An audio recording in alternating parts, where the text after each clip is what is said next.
Good morning everyone. आज मैं आप लोगों की एक नॉर्मल क्लास लेने वाली हूँ और मैंने सोचा आज मैं आप जनरल ऐसे ही आप लोगों से जो बात करूँ, जितना मैंने अभी तक आप लोगों को बताया है उसके बारे में हम लोग एक बार डिस्कस कर लेते हैं। मैंने जो आप लोग देख रहे होंगे अभी मैंने कम से कम 15 से 16 वीडियोस आप लोगों को सेंड किए हैं जो ह्यूमन एनाटमी एंड फिजियोलॉजी के हैं। मैंने सोचा आज मैं थोड़ा सा जितने भी मैंने वीडियो सेंड किया उसके बारे में हम लोग रिवीजन कर लें। तो सबसे पहले मैं आप लोगों को बता दूं कि सबसे पहले हम लोग जो स्टडी कर रहे हैं जिस सब्जेक्ट की वो ह्यूमन एनाटमी एंड फिजियोलॉजी है। और फार्मेसी के फील्ड में ये एक बहुत ही इंपॉर्टेंट सब्जेक्ट है ह्यूमन एनाटमी एंड फिजियोलॉजी। या हम कह सकते हैं किसी भी मेडिकल लाइन में या मेडिकल फील्ड में ह्यूमन एनाटमी एंड फिजियोलॉजी बहुत ही इंपॉर्टेंट सब्जेक्ट है।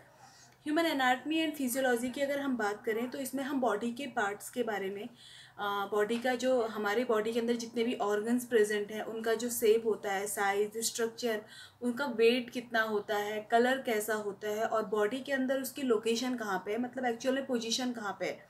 इसके लिए मैंने आप लोगों को कुछ टर्म्स भी बताए थे, एनाटमिकल टर्म्स। एक वीडियो मैंने एनाटमिकल टर्म्स का भी सेंड किया था। उसमें क्या होता है या टर्मिनोलॉजी कह सकते हैं हम ह्यूमन एनाटमी एंड फिजियोलॉजी में। तो जो वो टर्म थे वो यही काम आएंगे कि हमें वो बताएंगे कि हमारी बॉडी में कौन सा ऑर्गन कहाँ पे उसकी लोकेशन है। जैसे एंटीरियर वर्ड यूज़ हुआ था। एंटीरियर का आप लोगों को याद होगा, एंटीरियर मतलब होता है फ्रंट, सामने से।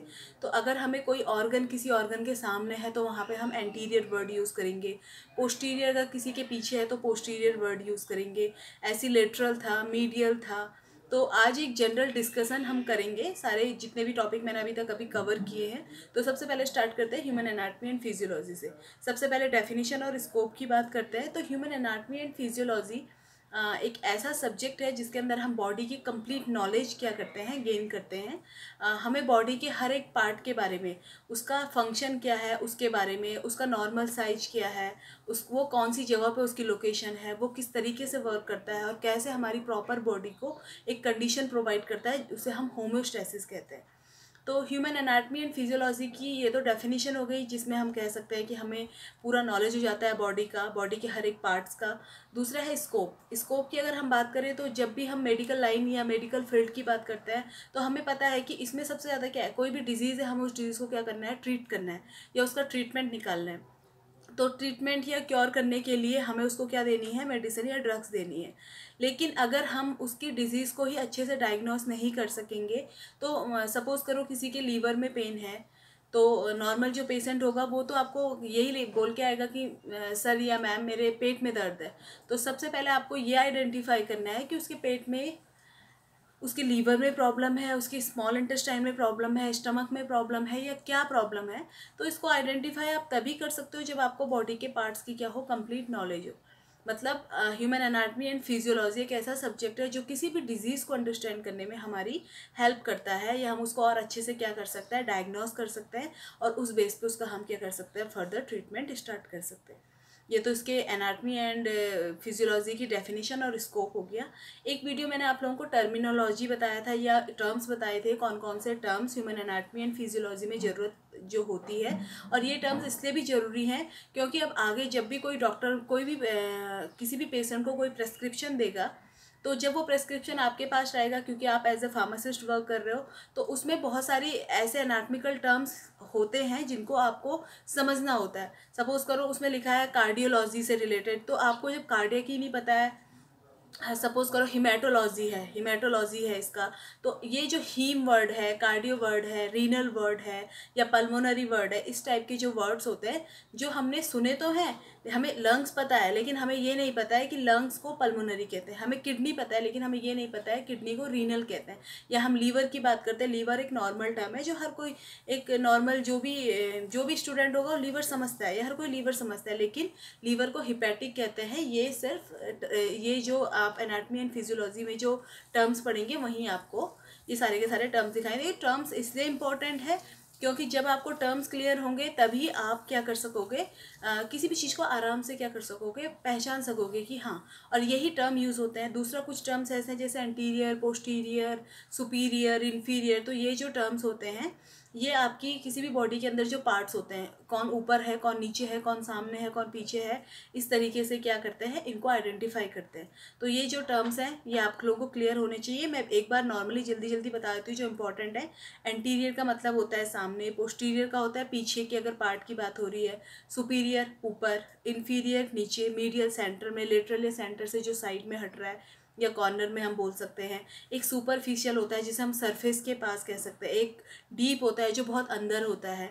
इसके अलावा कुछ टर्म्स है जैसे ऑस्टियो वर्ड अगर यूज़ हो रहा है, ऑस्टियो का मतलब बोन्स होता है। हीम वर्ड यूज़ हो रहा है, हीम या हिमेटोलॉजी, तो हम कह सकते हैं ब्लड की बात हो रही है। पल्मोनरी अगर वर्ड यूज़ हो रहा है तो हम कह सकते हैं लंग्स की बात हो रही है।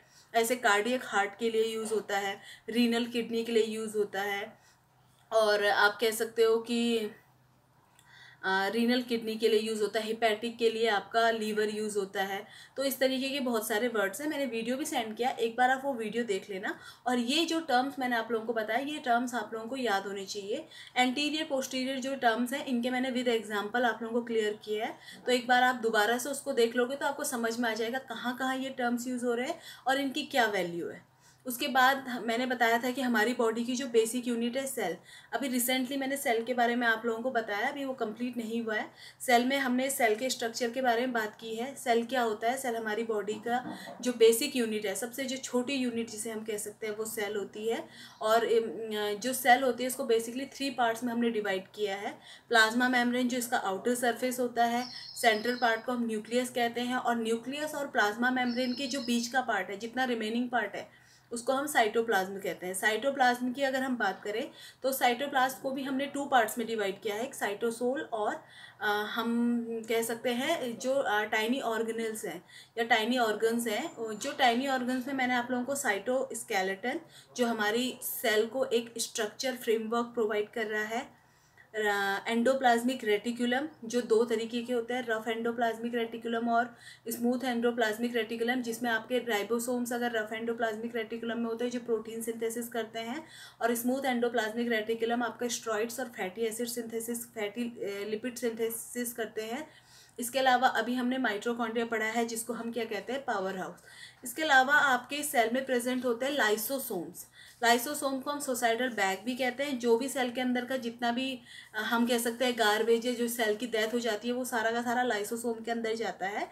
और लाइसोसोम के अंदर मोर देन 50 एंजाइम्स प्रेजेंट होते हैं।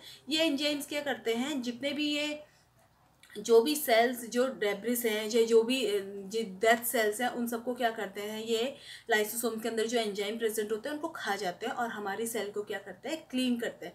इसलिए इसे सोसाइटल बैग भी कहते हैं। इसके अलावा अभी हम पढ़ेंगे राइबोसोम्स। राइबोसोम्स को क्या करता है, प्रोटीन सिंथेसिस करता है। ठीक है, गोल्जी एपरेटस के बारे में पढ़ेंगे। इसके तो मैं अभी इंडिविजुअल वीडियो आप लोगों को सेंड करूँगी, लेकिन ये ओवरऑल सेल के बारे में हम लोगों ने थोड़ा बहुत पढ़ लिया है।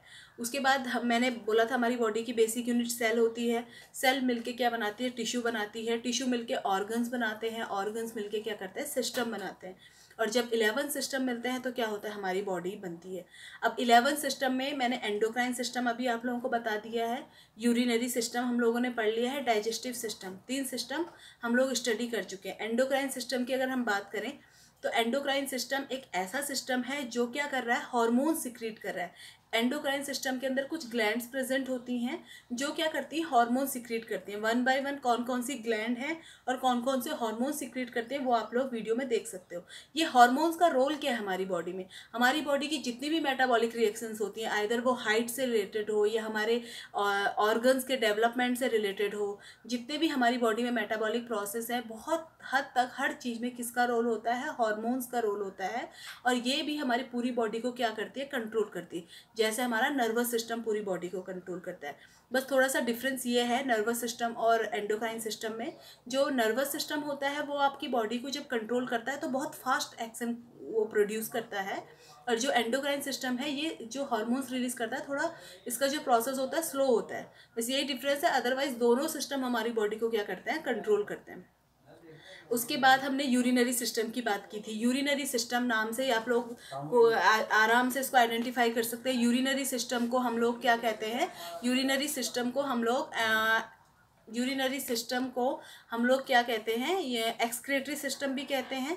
यूरिनरी सिस्टम के अंदर क्या होता है, कौन कौन से ऑर्गन होते हैं, इसके अंदर किडनी होता है, यूरिनरी सिस्टम के अंदर किडनी होता है, यूरेटर होता है, यूरिनरी ब्लैडर, यूरिथ्रा होता है। और मैंने यूरिन फॉर्मेशन कैसे होता है वो प्रोसेस भी आप लोगों को बताया है। नॉर्मल जो ह्यूमन बॉडी होती है, नॉर्मल जो एवरेज हमारा यूरिन आउटलेट है 1 डे का, वो 1.5 से 2 लीटर तक हो सकता है।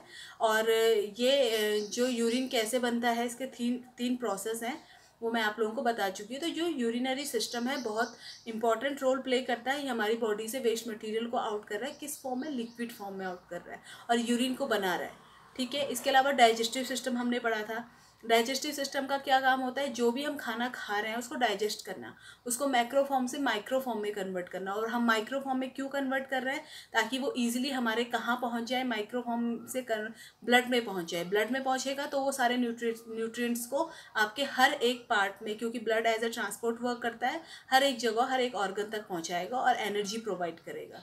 तो अभी हमने जो जो सिस्टम पढ़े हैं, थोड़ा सा हमने एंडोक्राइन सिस्टम देखा है, यूरिनरी सिस्टम देखा है और डाइजेस्टिव सिस्टम देखा है। डाइजेस्टिव सिस्टम में दूसरा हमने इसके ऑर्गन्स पढ़े हैं। इसके ऑर्गन्स को हमने 2 पार्ट्स में डिवाइड किया है, एसेसरी ऑर्गन्स और सेकंड हम कह सकते हैं गैस्ट्रो इंटेस्टाइनल ट्रैक्ट। तो गैस्ट्रो इंटेस्टाइनल ट्रैक्ट के अंदर कौन कौन से ऑर्गन आते हैं, एसेसरी के अंदर कौन कौन से ऑर्गन आते हैं, आप लोगों को ऑर्गन क्लियर होना चाहिए। अगर मैं बात कर रही हूँ, मैं अगर बोल रही हूँ लार्ज इंटेस्टाइन, तो आप लोगों को क्लियर होना चाहिए लार्ज इंटेस्टाइन कौन से सिस्टम के अंदर आता है। मैं बात कर रही हूँ लीवर, लीवर कौन से सिस्टम के अंदर आता है, किडनी, किडनी कौन से सिस्टम के अंदर आता है। ये ऑर्गन्स है, और हमने जितने सिस्टम पढ़े हैं उन सिस्टम्स के अंदर कौन कौन से ऑर्गन्स प्रेजेंट होते हैं, ये आप लोगों को अभी तक क्लियर होना चाहिए। अब धीरे धीरे मैं आगे और वीडियो बनाऊंगी, लेकिन आज मैंने सोचा थोड़ा सा एक रिवीजन क्लास कर दें। जितना हम लोगों ने भी पढ़ा है उसका क्या रिवीजन, क्या क्या उसमें आप लोगों को समझ में आया है। तो ये आपकी रिवीजन क्लास थी। नेक्स्ट वीडियो मैं आपको जल्दी प्रोवाइड करूँगी। Thank you.